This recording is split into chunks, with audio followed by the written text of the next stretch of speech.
It is Sunday. There's some important information that I found out that I need to share with you. It's more on the TikTok ban and the ramifications of that ban. That could mean a lot to you, to all of us here in Canada. And a little bit about Pierre Polievre, a little quirk that bothers me.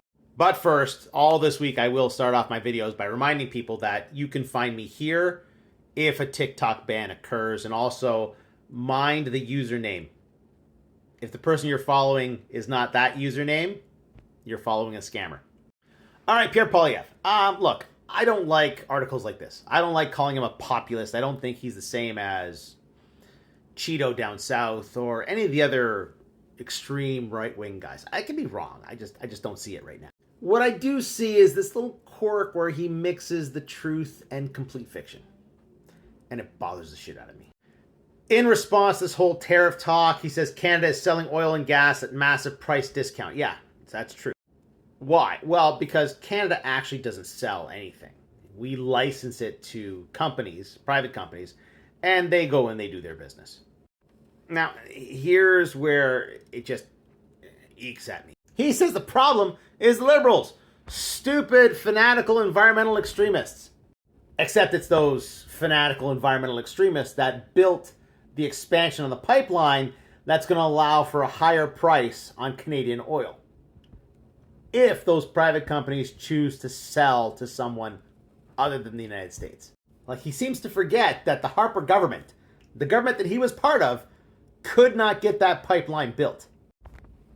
Fanatical environmental extremists indeed. Of course, the big hurdle now is that Canada does not sell its oil and gas. We've handed over the rights to private companies, and it's up to them to decide where they sell that product.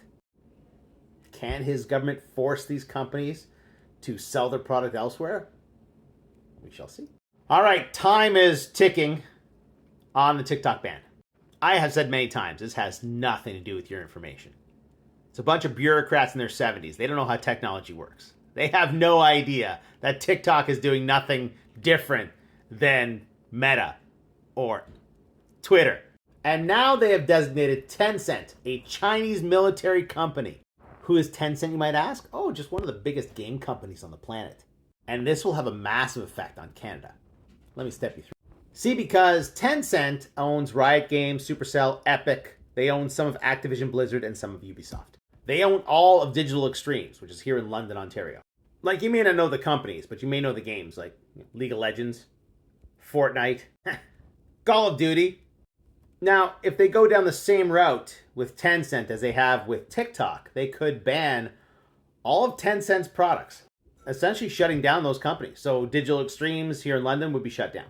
And Ubisoft is a big one, because Ubisoft is going through some hard times right now.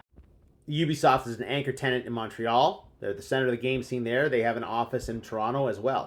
And Tencent is seen as one of the potential suitors to bail them out.